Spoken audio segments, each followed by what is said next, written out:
Hey everyone, welcome to Tech Down Over. Today I'm joined by Harold Muliati, our co-host, and he's also operating the switching console. And unfortunately, Geoff Blanchard couldn't be here today. He had something to do at work. He got stuck. So he'll be back next week, and we'll see him then. And we've got a great guest today. We will introduce him in a moment. Here we go.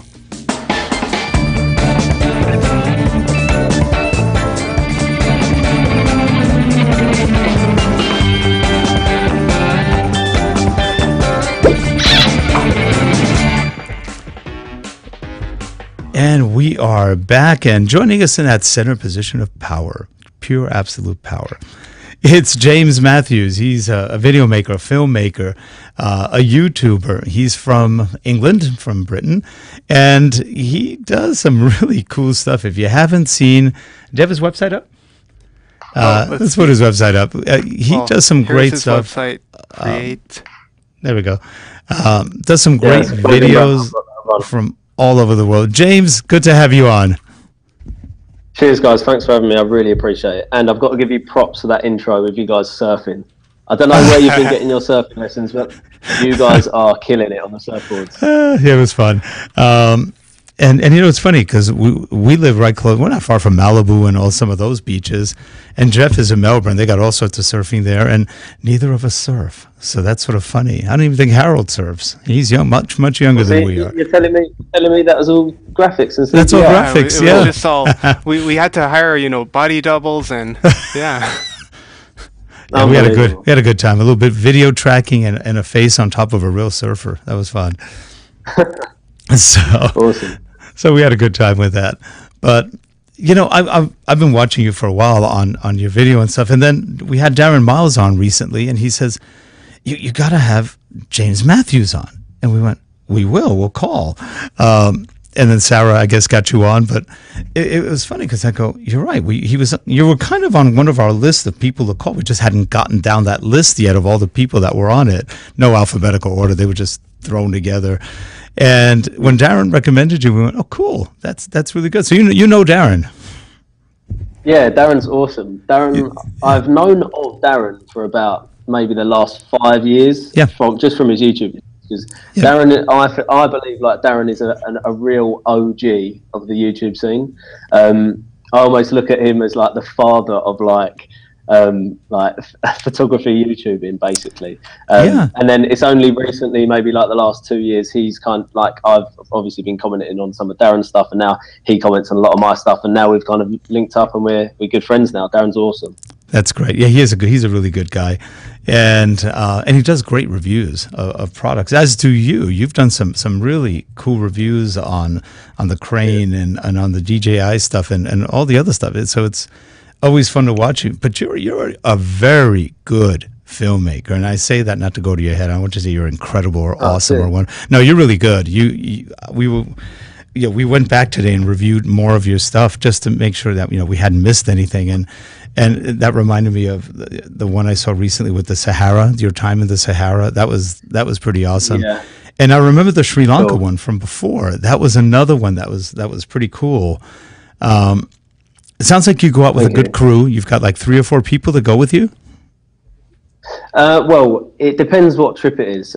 Sometimes I actually travel alone. If I'm enough to go with some friends, I'll usually go with a guy called Mike. His name's Mike Gray. He's known as Mike Visuals, and he is an unbelievably good photographer, even better videographer. And when you're traveling with someone who is kind of in the same dynamic, they've got the same ideas as you, you're literally there to shoot, because that's like you're in a new location, you've got all your gear with you, and you've got a mate who is obsessed with filmmaking just as much as you are. So you go out there and you just put it all together. You can't help it but just make cool stuff. Well, you're familiar with Philip Bloom, right? Oh yeah. I met Philip Bloom at NAB last year. I was like fanboying over him. He's awesome. Well, you see, you remind me of Philip Bloom, but different, because you have a more energy level, and you guys have, I think, a little more fun while you're doing stuff. But the video content really reminds you of that, the beautiful landscapes and the shots against sunlight and everything. It's just beautiful. And I was telling compliment. It is, and I was telling Harold earlier, you're an adventurer.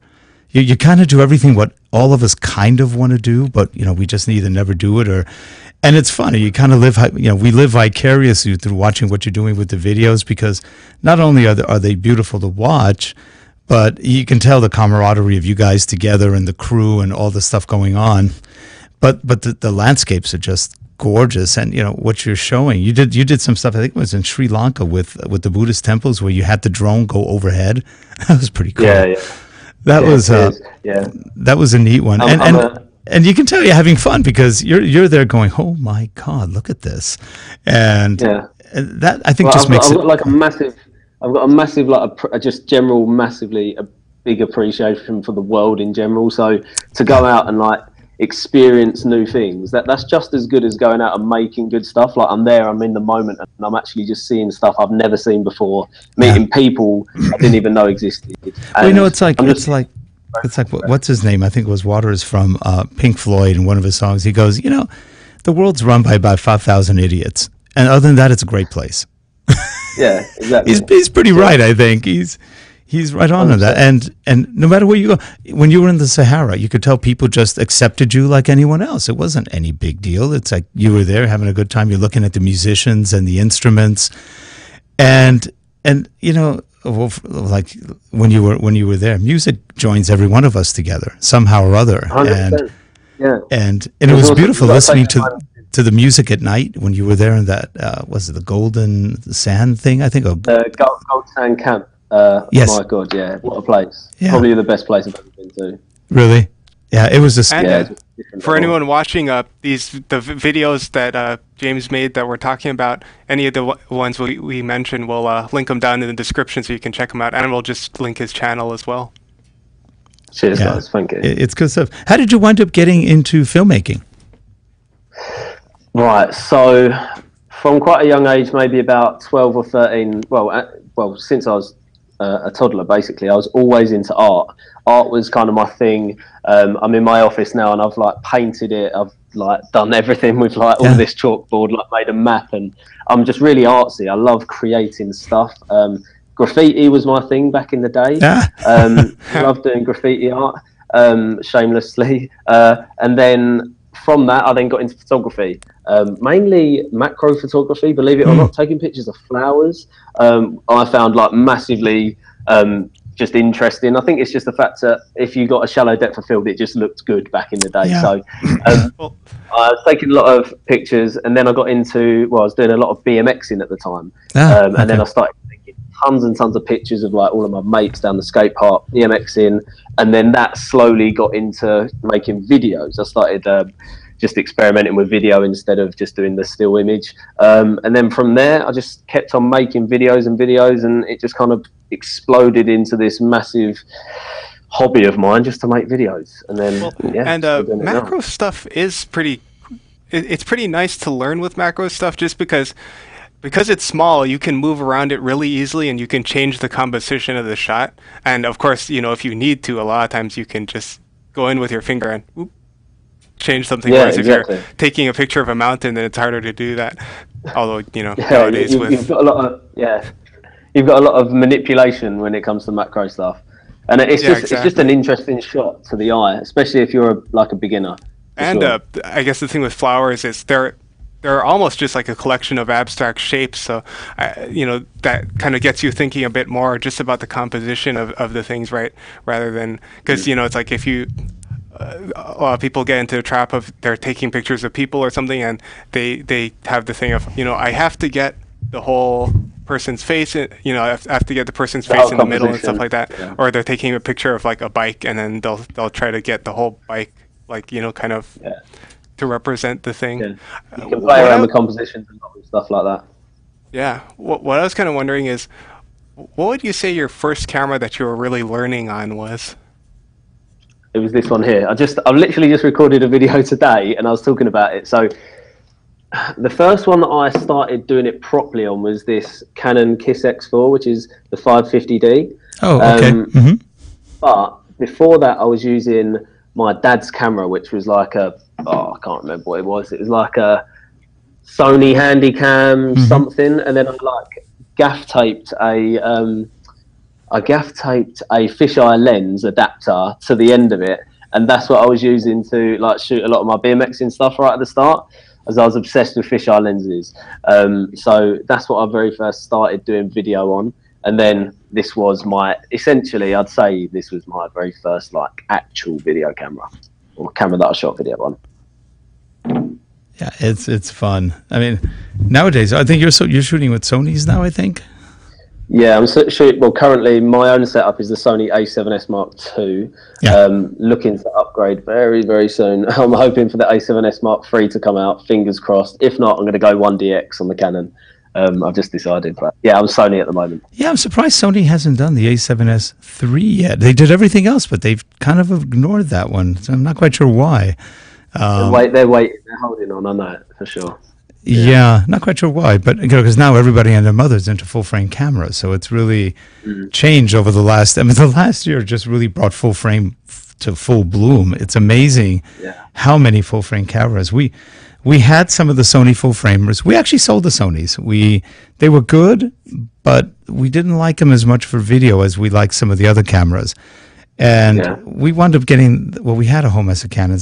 Harold. Harold's a fine artist by trade. And he does graphic arts and fine arts and photography, but he's got the 5DSR, the Canon, that big, 51 megapixel giant.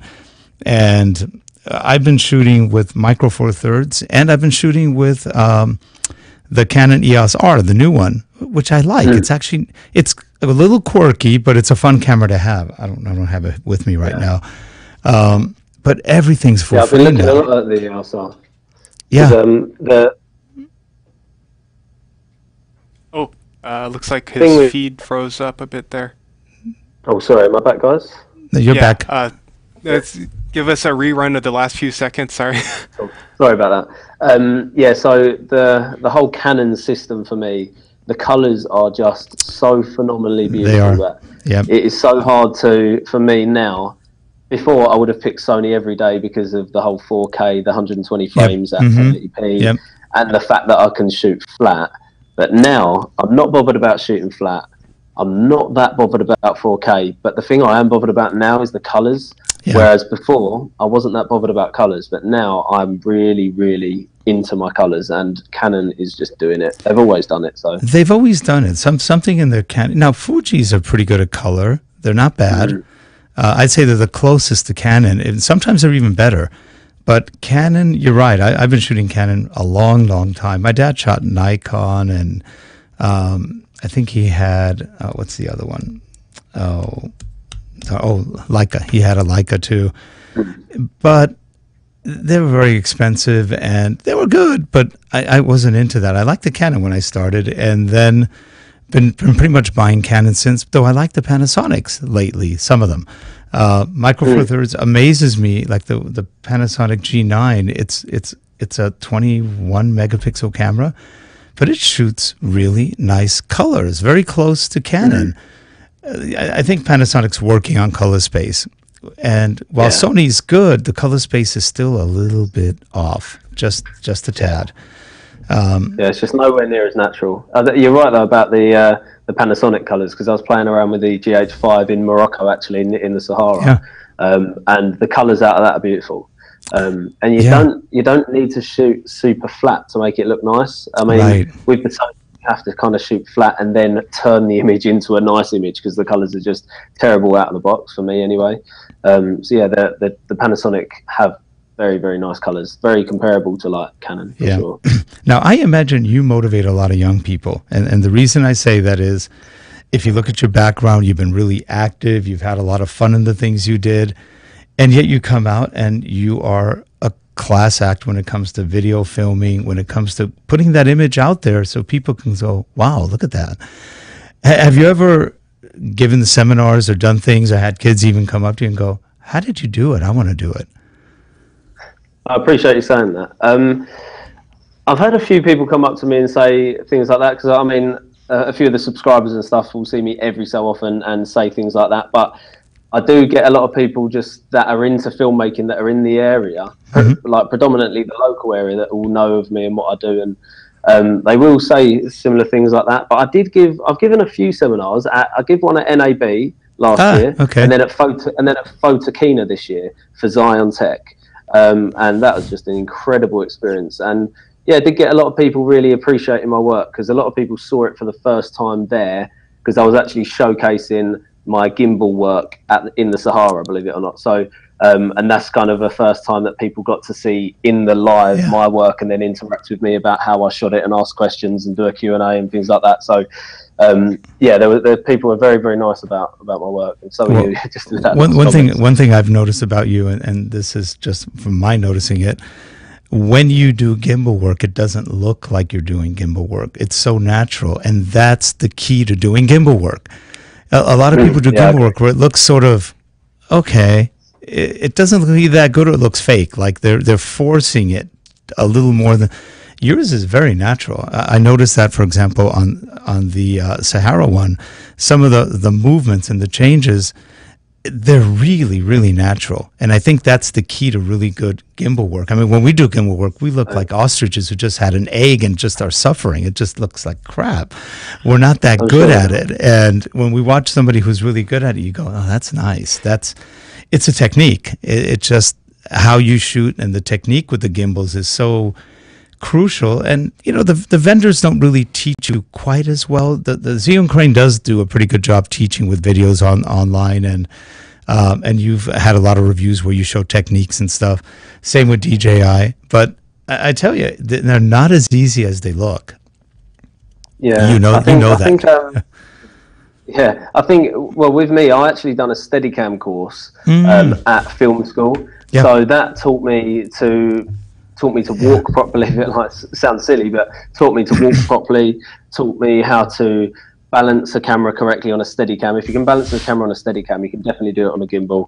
And then it just taught me to start and end my shots the way that I wanted to start and end them. And I think when it comes to gimbals, if you jump straight into gimbals before you do Steadicam, you kind of feel that the gimbal can do everything for you without actually putting in that kind of Steadicam background of the way that you actually hold the gimbal, the way that you move, the way that you interact with your shot from the beginning of the shot all the way to the cut. So I think that people that have had that little bit of Steadicam or GlideCam experience, when they go into doing gimbal work, they take the maximum amount of load on themselves to get a good shot, instead of just leaving it all up to the gimbal. That's what I think anyway. But well, do you know Mark Bender from Tiffin, who also works with Steadicam? I've definitely heard of their name. I know Tiffin, of course. He does a lot of, well, he's done a lot of, I think now he's working with Sammy's Camera in their videography department. He's actually doing stuff for coloring on sets. He's still got that Tiffin mindset. He's a really sharp guy. One time I went to Sammy's, which is in LA, and here's Mark, and he's got a guy with him just jumping straight up, boing, boing, boing, boing, boing, you know, tucking his knees up to his chest. He's got the Steadicam. The thing's not moving. I mean, he is literally jumping like a maniac. Bum, bum, bum, bum, bum, bum. And Mark goes, "You want one?" I go, "Yeah, but I don't want to spend $10,000 right now." So it's like, it was beautiful. Yeah, you're right. But it was beautiful. The Steadicam is amazing. Like you said, when you have the technique, he's been on the show about 3 times already, and he was showing one time how they were running up the Rocky. They were doing the Rocky scene running up, running up the jumps steps. in the stairs, the Liberty Bell, and that was done with the Steadicam. It is so freaking steady. I mean, it was amazing. They planned that, how the guy ran up, how he walked and ran up that thing, and the thing just never moved. It's pretty cool watching that. So I totally agree with you. If we used to have a GlideCam, same idea. If you know how to use those, it is easier to use a real, the new modern gimbals. And I think people get fooled because they have motors now. So they go, the motor does it all. But it can also get you in trouble. Yeah, it definitely can. I personally think that Steadicam looks 10 times better than gimbals. Do you really? Because I personally do. Just because the horizon doesn't stay straight. Sometimes you're tilting up and down naturally. It's not like it's not an unnatural movement as you're kind of walking forward to maybe tilt left and right. For me, anyway. Obviously, it's subjective, but I much prefer that natural look. But then that gives 2 different reasons to use a Steadicam over using a gimbal. If I was to do like more commercial product-based stuff, I'd always want to use a gimbal because it's like pretty much perfect like a product. Whereas if it's human narrative and story-based stuff, I would much rather use a Steadicam because it feels more human to me. That's interesting. Yeah, I never thought of that. That's pretty cool. And I guess that's why they still sell quite a few Steadicams, amazingly enough, because everybody thought they'll be gone now with all the gimbals. No. They'll come back around for sure. Gimbals are going to go out, and Steadicam will eventually come back. I just know it. Yeah. But who knows? Now, we've never used the gimbal like you have, where you're out in harsh conditions. How do they respond in a harsh condition with either lots of heat or... how do they work? Did you have to work around things, or they pretty much do like they're supposed to do? Well, I have only used the gimbals I've used. They've all been Zion gimbals. Okay. So I've been using. I originally used the Crane 1, then I went over to the Crane V2, then the Crane 2, then the Crane Plus. Sorry, I've had so many. Then the Crane Plus, and then the Weebill Lab. And like, hold my hands up, I've not had any issues with them whatsoever. The only issue I did have was when I got back from the Sahara, and my Crane Plus that I took, it had so much sand in all the motors that it was just grinding away every time I mean, it still worked, but it didn't work well. But after literally just giving it a good, I got like one of them jet air hoses to air all of the sand out of the motors, and then it started working again. But yeah, I really have taken them in like harsh conditions. The Crane 2 got absolutely drenched in India when I took it to India in 2017, and it just held up like a beast. I personally don't have a clue how these gimbals hold up to what I put them through anyway. And they're not that expensive. The Zhiyong is really well priced. I mean, they're brilliant. Yeah. Which one do we have? The 4? Let's see. I think we have the 4. I want to say 4. It might be the 3. I don't think. Maybe it's a 3. Maybe it's a 3. Yeah, I don't. Yeah, possibly. I believe it's the 3. It's in this room somewhere, but it's dark on that side, so we can't. Is it a really funny design, or is it like a traditional design? It's pretty traditional. One handle. Yes. Oh, okay, so yeah, it'll probably be the Crane 2 then. Yeah, probably be the 2. And it works pretty well. The only thing we didn't like about it was it's a little hard to see the screen when you're trying to see around it. Yeah. It kind of gets in the way a little bit, but I guess that's just practice. Yeah, practice, and also the newer versions now have that slanted screen that the DJI Ronin S has. So all of the new models have got that slanted screen because everyone was asking for those. So yeah, they managed to stick them in. It's a no-brainer. I think we bought ours right before that one came out, but maybe this will get a different one. So they all do the same thing. So what kind of video do you like doing best? I like editing to music.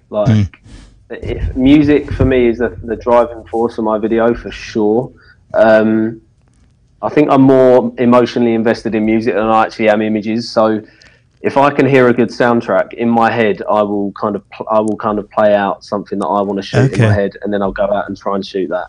But I mean, I still do loads of client work. So a lot of the times I'm shooting stuff that I don't necessarily want to shoot, but I'm doing it for a brand or I'm doing it for a client, like shooting a commercial, for example. So there's tons of stuff that I do that I haven't personally picked to shoot, but when I do get to do that, and yeah, I'll just go with it. So much fun. Well, while we were reviewing some of your stuff again today, I made a comment. He's got really good music, and Harold said no, he uses it really well.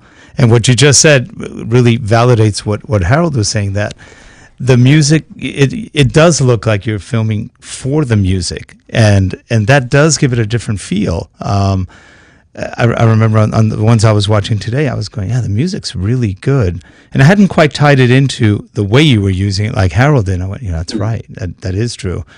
Because it almost felt like a music video over a video because the music was so integrated. And you're right. That was cool. That's awesome.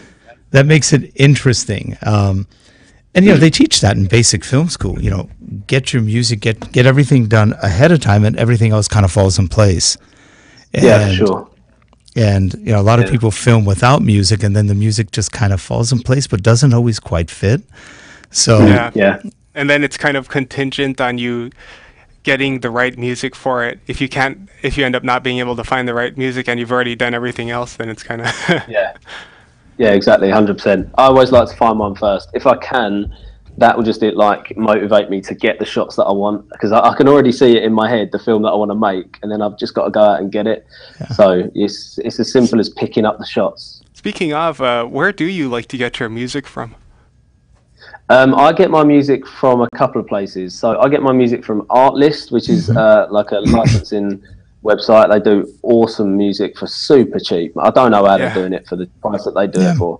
$199 for the whole year, and you get unlimited. That's just ridiculous. We just switched to that too. Yeah, they're great. I've been using them for maybe a year and a half now. And then Epidemic Sound are quite good. Oh yeah. I use some of their stuff, but primarily I'm on Artlist.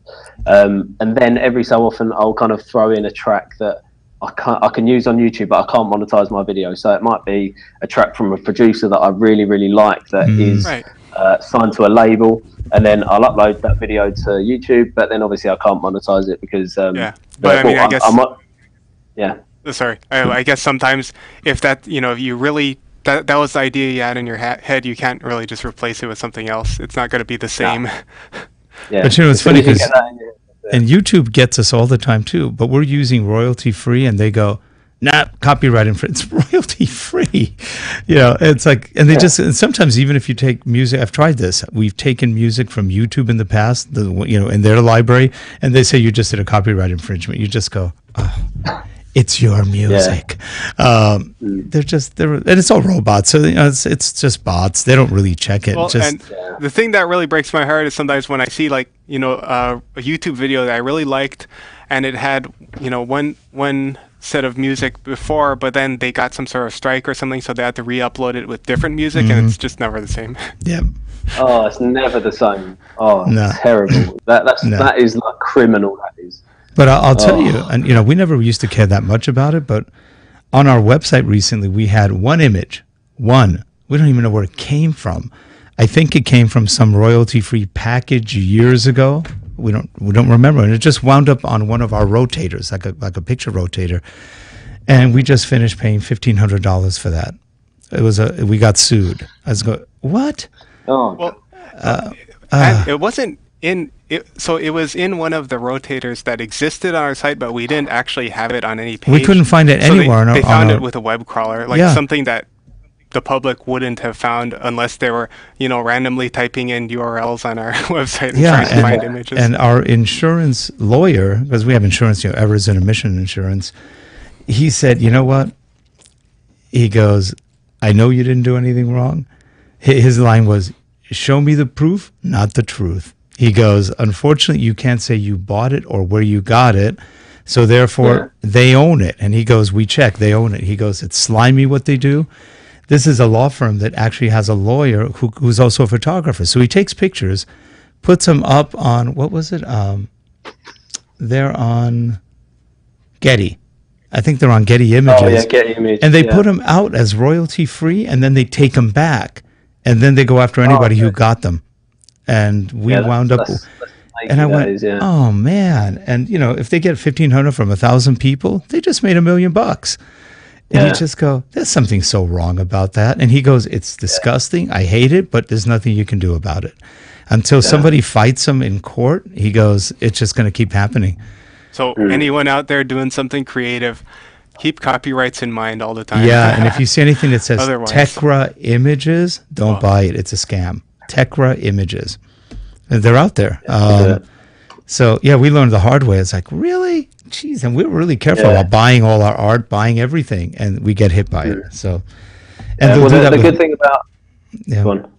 No, that was the good thing about, YouTube is it's obviously like a nice collaboration between the filmmaker and the musician, that I feel anyway, because whenever I use a track from, say, Artlist or Music Bed that I used to use quite a lot, I'd always kind of, if I thought that one of them artists that I'm using are absolutely unbelievable, I'd always kind of shout their name. Like there's a few artists that I can think of now that I just absolutely love, because their music just makes me feel a certain way, and it makes me want to create that kind of image. Yeah. So honestly, I love some of the artists, and it's nice to actually give back to them as well, even though they don't need it.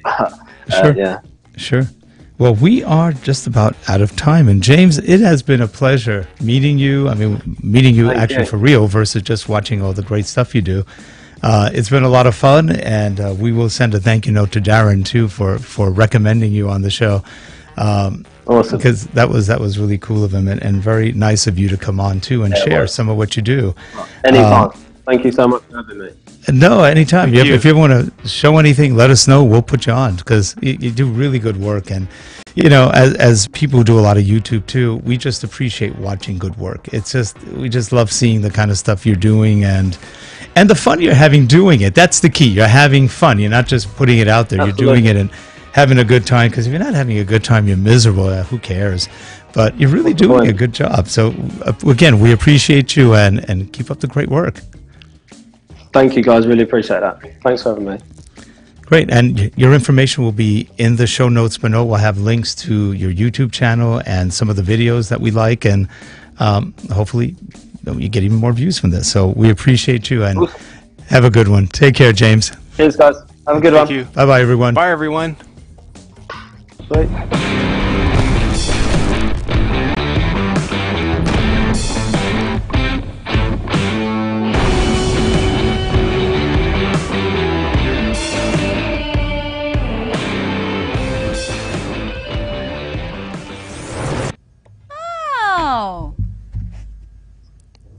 And we are done.